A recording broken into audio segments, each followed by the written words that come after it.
Muy buenas noches, soy Robert Reyes, estudiante de la tecnología para la gestión de los derechos humanos, paz y resolución de conflictos. El día de hoy vamos a hablar sobre un caso ocurrido a un ciudadano víctima del conflicto armado interno en nuestro país. Cabe resaltar de que voy a narrar la historia del caso ocurrido, pues ya que el ciudadano no accedió a participar del video, sino por el contrario, pues como es una persona conocida desde hace algunos años, accedió a que yo pues contara la historia que le ocurrió a él hace algún tiempo. El caso es así. Resulta que el señor Sixto vivía en una vereda llamada Cuesta Rica del municipio de Río Negro en Santander.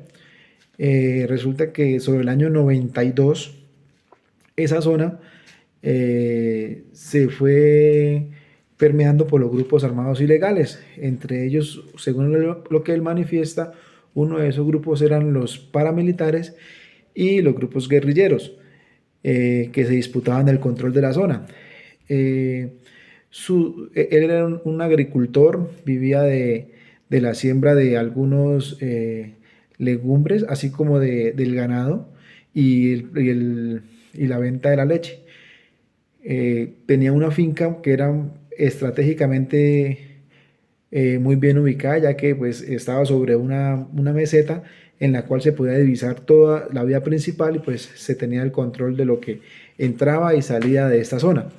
Él me cuenta que en esos años empezaron a llegar grupos armados a esta finca para realizar el control territorial.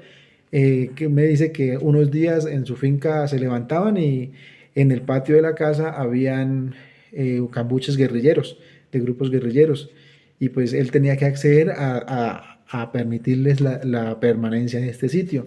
Ellos permanecían en este 2 o 3 días y se iban y volvía, y cuando pasaba el tiempo, eh, aparecían de un momento a otro grupos paramilitares y pues también él tenía que acceder a, a dejarlos permanecer en este sitio también 3 o 4 días.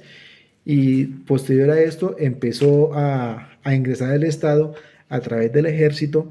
Ellos ahí llegaban, también hacían las mismas prácticas, se quedaban en la finca. Entonces, ¿qué pasó? Era un campesino humilde, él vivía con su esposa, sus 2 hijos menores de edad y tenía 2 hijos mayores de edad. Resulta que uno de que 2 hijos mayores de edad les atrajo mucho el tema de las fuerzas militares de nuestro país. Entonces un día su hijo se fue para la ciudad de Bucaramanga y se incorporó a las filas del ejército. Eh, Pasado el tiempo, el ejército empezó a hacer control sobre esa zona y se enteraron de que en esa casa se permitía el ciudadano, señor Sisto, pues permitía que los grupos guerrilleros y los grupos militares fueran y entraran en la finca y pues estuvieran 2 o 3 días ahí. Entonces el Estado, a través del ejército, empezó a hacerle presión al señor para que no permitiera esta situación. Pero pues él no podía estar en contra, pues porque él era un ciudadano desprotegido y pues no se podía enfrentar a un grupo de hombres armados. Con el pasar del tiempo, los grupos guerrilleros se dieron cuenta de que el señor Sisto tenía un hijo integrante de la fuerza pública. Entonces, él lo que hizo fue manifestarles de que qué tenía que hacer para que pues le perdonaran la vida tanto a él como al hijo menor y a la hija. Uno de sus grupos guerrilleros se llevó el hijo, uno de los hijos que tenía 14 años, me dice, se llevó 14 años, tenía el hijo, se lo llevaron, lo reclutaron en las filas de la guerrilla porque tenía un hijo que pertenecía al ejército, un hijo mayor de edad que pertenecía al ejército.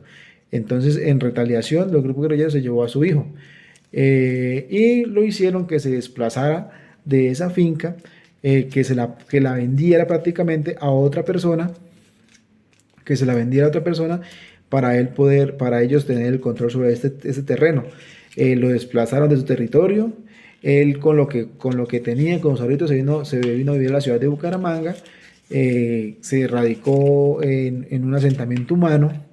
Allí en estos momentos tiene una tienda, vive de su tiendita. Él no supo nada de su hijo menor, de uno de sus hijos menores, porque él tiene una hija menor, de edad, que de 8 ya tiene más de 20 años, y su hijo pues ya salió del ejército, ya es pensionado del ejército, y pues él perdió un hijo que de 14 años a la fecha no le dieron respuesta. Él me manifiesta de que ha ido a algunos sitios establecidos por el Estado para todo este tema.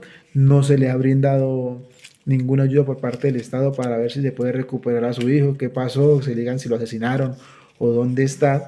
Además de esto, eh, no ha recibido ninguna ayuda por parte del Estado, no ha sido posible la restitución de las tierras que él tenía, de la finca que él tenía.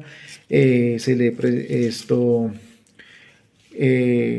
no ha podido acceder a la ley de víctimas para poder tener alguna ayuda económica por parte del Estado. Por el contrario, así como él lo manifiesta, lo único que él ve es que a los victimarios los han premiado, pero a él, que ha sido víctima, no le han prestado la ayuda que deberían. Además, o sea, en este caso se evidencia que se presentó, como muchos casos del país, el despojo de tierras y el desplazamiento forzado, ya que pues él fue obligado a salir de su tierra y fue también obligado a entregar su tierra a otra persona.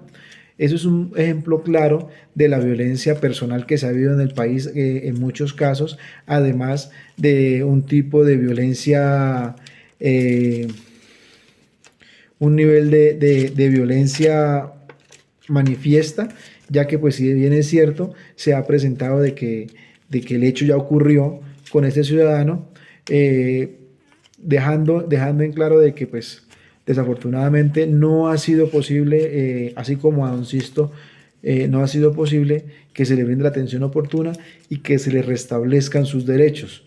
Es así que a la fecha del día de hoy no ha sido posible de que él tenga o sepa qué pasó con su hijo, el cual fue reclutado de manera forzada para ser integrante de un grupo guerrillero al margen de la ley. Muchas gracias.